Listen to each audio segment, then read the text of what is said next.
Are dragons made from dwarves? What is dragon sickness? How dragon? When dragon? Who dragon? I want to talk about dragons in Middle-earth and the fact that I think that though I don't have lots of hard answers, I think there's a bunch of interesting questions and ideas around dragons that let us investigate some Tolkien's creative process, basically. I started thinking about this because in The Hobbit, there's this thing where Thorin, Oakenshield, suffers from dragon sickness. He becomes greedy because he dwells upon Smaug's gold. And maybe this is some infection that gets into the gold. Maybe that's a metaphor. It's not wholly clear. But the point is that the gold is in some sense kind of an object of desire for Thorin in the same way, as it were, that it is for Smaug. And it might affect people who aren't dwarves, but the reason it seems particularly pertinent to dwarves is that dwarves are, along with dragons, the other race or species in Middle-earth who seem interested in gold and physical goods. It's the thing that comes up with why they raid Doriath in the First Age, which becomes a problem for Thorin in the Third Age when he goes to Mirkwood. It's certainly a problem for Thorin here, that he refuses to give up anything under pressure. He refuses to give up the Arkenstone as a share when he promised all shares, things like that. There's this problem that dwarves are dragonish in some sense when they turn toward evil. They're not very easy to corrupt. They're hard to corrupt, we're told.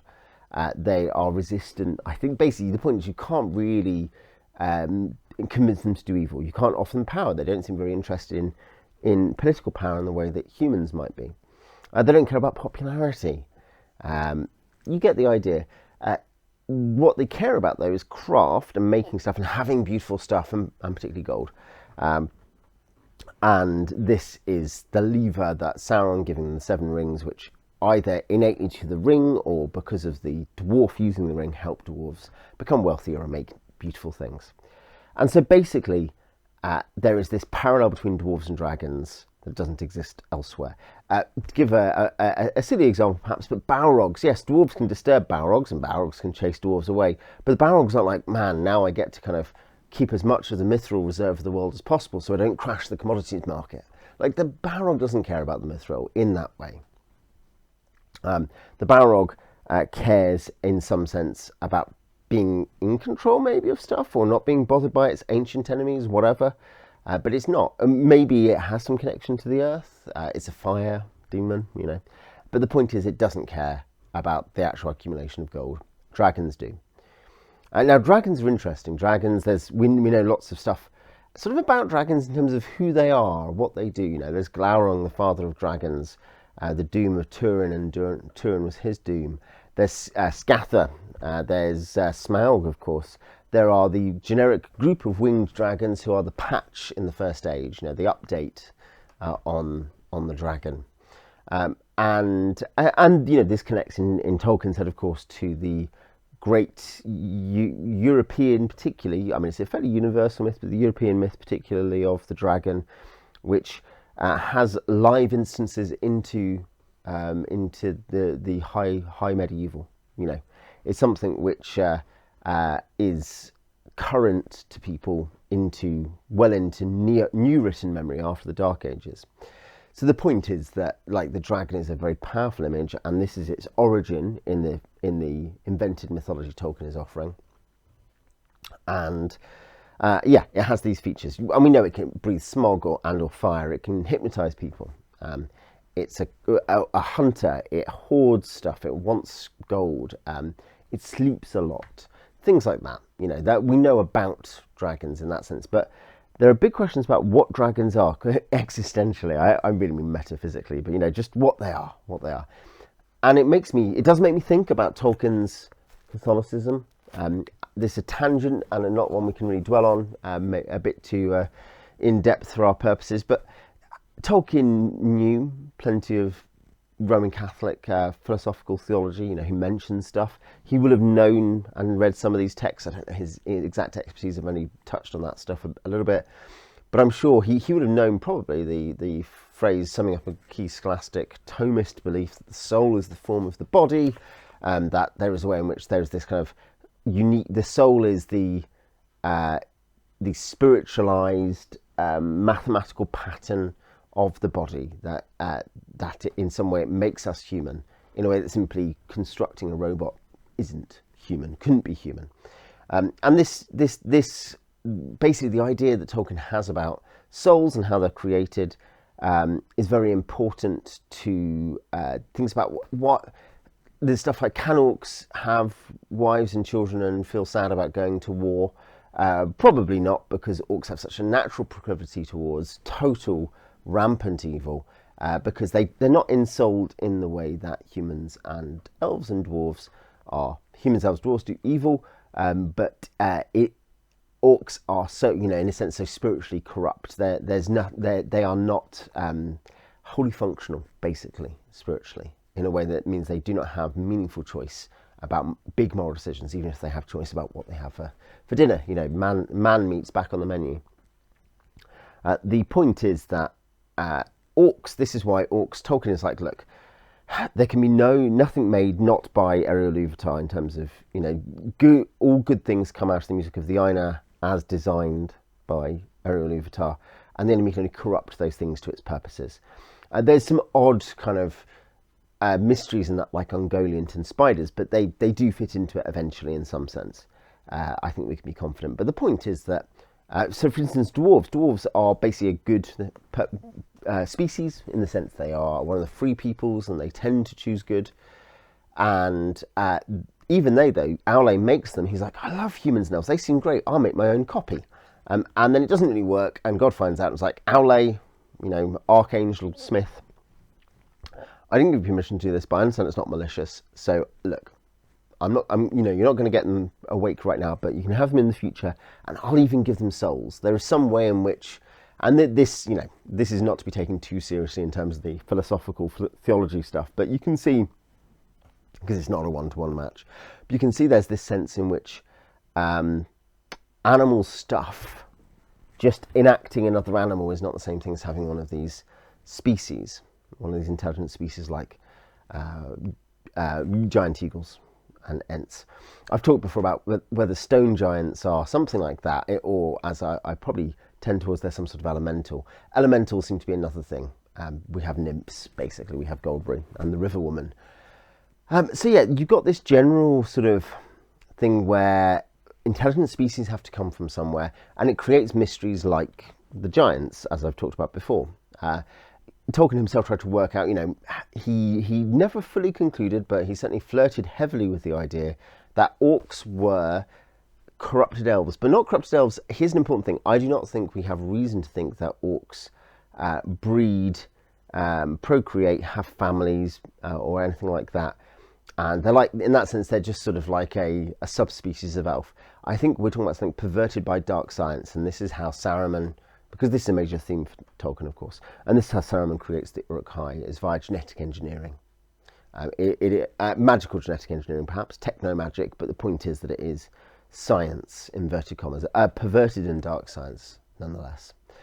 And this connects, I think, to this issue of where dragons come from.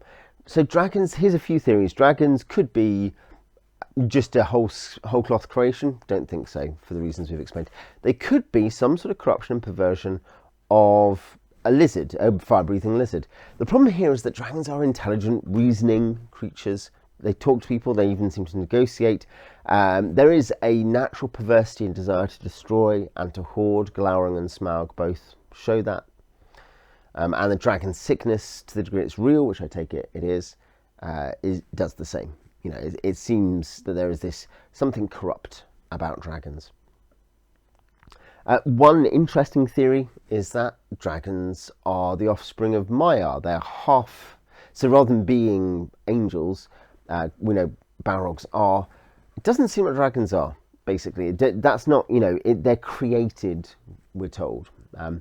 But they could be half Maiar, maybe in some weird, perverse way they are. Like Melian the Maiar. This is appealing in one way, by the way, because Melian the Maiar marries Thingol of Doriath, and they have the beautiful Luthien. Maybe Sauron shapeshifted into a dragon, into a fire lizard, and made fire lizard babies. It still doesn't really wash, because of this issue of, like, how does that work soul-wise, you know, this unensouled creature?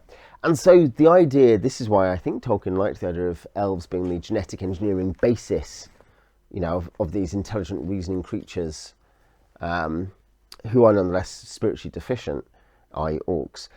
But in that case, what happens if dragons are corrupted dwarves?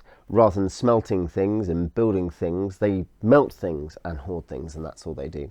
Now, actually, the problem is there's a massive leap. You know, you're talking about just a diminutive humanoid turns into a gigantic dragon not due to being corrupted. Corrupt dwarves, we know this, they go and raid Doriath. Most dwarves side with the House of Durin during the war against the orcs and goblins, but maybe some stay aloof. Very few dwarves, we are told, side with Sauron, but we don't get told they'd get turned into dragons in the Second Age. So the point is that I don't think we're talking about dwarves who become dragons. We're talking about, are dwarves part of some disgusting, strange alchemy, as perhaps elves are for orcs? And if that's the case, then yes, that could explain the similarities. And you could come up with some good poetic parallels, like I say, smelting to melting and creation to hoarding. It doesn't seem super likely, but not just because Tolkien never mentions it, and that's a good enough reason to think it's not likely, I suppose, but also because sometimes the point is also the author hasn't written down every single possible assonance or everything that thematically links or everything that archetypally relates in their work. That the author doesn't have the time to do that. No author does, even Tolkien. And so the reader is allowed to say, maybe there's a parallel here. But the problem is that there's such a dissimilarity in kind of essentially in physical appearance. If elves are mutated into orcs in some way, via dark science, they're similar size. They're similar in terms of ability. By that I mean the kind of things they can do. And we know goblins, for instance, are very crafty. But and where they are different, they are often direct opposite kind of things. Elves love light. They love the stars particularly. They love water as well. Orcs and goblins don't particularly, I guess you don't hear them hating water, but they don't love water. There's no particular there's no love of nature. And they are damaged by sunlight. They cannot be in the sunlight. This is the point of the fighting Uruk-hai. So you have that they can go easily into the sunlight. At the Siege of Gondor, Sauron sends a bunch of clouds so that his army of sun-fearing orcs can go with his human allies to Minas Tirith. So yeah, you get the idea that there has to be, maybe a closer set of parallels and distinctions than dwarves and dragons have, but there certainly are some there. Let's address dragon sickness. Here's the thing, I'll read the passage from The Hobbit that started all this at last. Now, Bard has come and asked for help from Thorin. He comes look, he comes to the gates with some troops and says, please give me some money to help out. And he says, because my city's been destroyed. Now these were fair words and true, if proudly and grimly spoken, and Bilbo thought Thorin would at once admit what justice was in them. He did not, of course, expect that anyone would remember that it was he who discovered all by himself the dragon's weak spot, and that was just as well, for no one ever did. But also he did not reckon with the power that gold has upon which the dragon has long brooded, nor with dwarvish hearts. Long hours in the past days Thorin had spent in the treasury, and the lust of it was heavy on him. Though he hunted chiefly for the Arkenstone, yet he had an eye for many another wonderful thing that was lying there, about which were wound old memories of the labours and sorrows of his place. So, this is the thing I'm picking up. It's interesting that we hear both of the power of gold over which a dragon has long brooded. Perhaps that is literally a dragon sickness of some kind. But also dwarvish hearts, and the fact that he's looking at the things his people have made. They're precious to him. And we're left in a bit of a quandary, because Thorin does seem to go a bit mad, and it's a little bit dramatic. I think it's a little exaggerated. It doesn't really seem to wash in terms of just being the fact he's so glad to get his granddad's stuff back. And that does seem to be the general take. And you see this exaggerated and pressed out in some of the adapted media and so on. So we are left uncertain if there actually is a dragon sickness. We do know that, of course, you see someone else react with greed to the gold, either the Master of Lake Town. In the adaptation does so, but it's not clear. We don't have any, and as I said in the adaptation, that point is pressed, but we don't really have a strong sense of how much it's a spiritual malaise. But here's the thing: we do have one comment in History of Middle-earth, which is kind of the textual history of Middle-earth, all the drafts and documents and relevant letters put together in 12 volumes. And here's what we get from that, which is that Tolkien at one point speculated that Morgoth, in putting his essence into the world, this is the thing, that Sauron's ring traps Sauron, in a sense, within the ring, and it makes him more physically limited. Morgoth trapping himself within the ring of the world makes him more physically limited, so that Fingolfin can harm him, for instance. But one way that he affects that, Tolkien speculates in this one place, is that gold becomes something with a natural tendency to corruption, something that naturally corrupts. It is essentially an evil substance. This is, and I think the reason I can't take this overly serious, by that I mean as a, yes, this definitely explains everything. The gold combined with dragons has a magical power. That is appealing, by the way, that the taint on gold and the corruption of the dragon, the spiritual power of the dragon, the hypnotizing power of the dragon combine to make the gold in some way corrupting, additionally corrupting. I like that. But the reason I can't make it too certain is because this is, Tolkien speculates lots of things. Remember, we've talked about this with Galadriel when I reviewed Unfinished Tales, and I think I've talked about that elsewhere as well. Is Galadriel, or rather, why does Galadriel go to Middle-earth? For this reason, this reason, or this reason. Is Celeborn a prince of Doriath, or is he another Noldor? And do they settle Lorien, or does their son? Is Amdir their son? Or Amroth, sorry, son of Amdir. Is Amroth actually son of Celeborn? And he goes backwards and forwards on this, and I think we end up, we can see, that's the kind of thing, by the way, that's an instance where we can tend to see some of the better solutions to Tolkien's problems. With this one, I think it's less clear. And of course, he's only saying, whilst writing about the issue of Morgoth's absorption into the world and the way in which Morgoth functionally can't be destroyed, he's exiled outside in the darkness for now. But the reason why he comes up with it, he's saying about that, and it links to something else, which is essentially a hobby horse. It's a real conviction and concern of Tolkien's about human greed. And so gold is particularly evil because, and we think of a text that Tolkien will have known, St. Paul, the love of money is the root of every kind of evil. He would have thought, yes, so gold, money, this becomes this symbolic sign of a false value system and of something which men seem to lust for abnormally. In which case, if we take that as true, as I say, it's based on a single text talking about something else. But if we took that to be true and we combined it with the fact we do know dragons have this hypnotizing power, I think we could say that dragon sickness is real.